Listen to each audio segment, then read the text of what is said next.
This is my guide to playing PG, where you are not the main option for scoring on your team. What does this mean?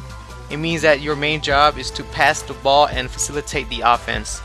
A lot of PGs out there think that just by spamming Q or E for direct pass, and that makes you a good point guard.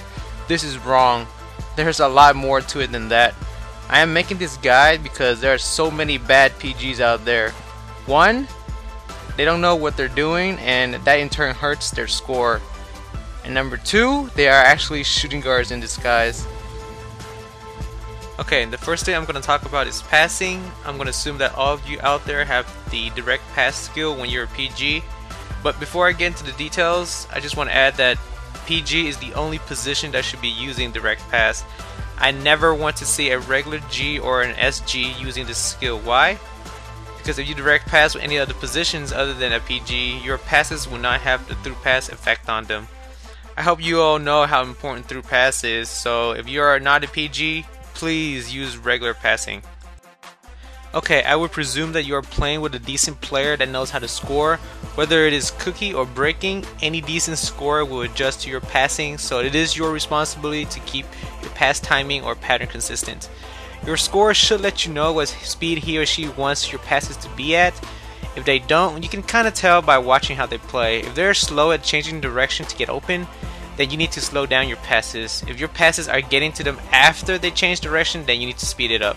Let me say it again, it is their job to adjust to your passes and not the other way around. Just keep passing with a consistent timing and you should be fine. Once you got your pass timing down, there's a couple more things you need to know.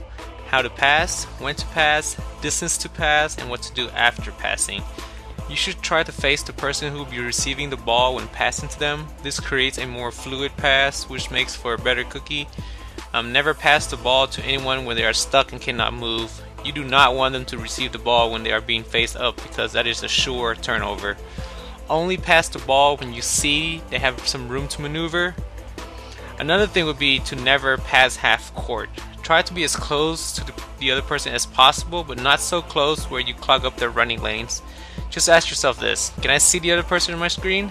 If yes, you can pass. If no, try to get closer.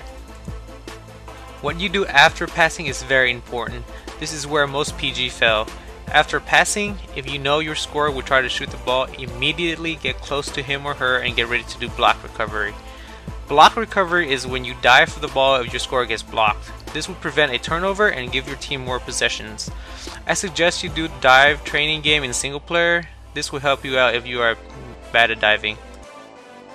Against popular beliefs, PG can score too, you know. I actually prefer my PG to score. A PG that can score would take pressure off the main offensive person on the team.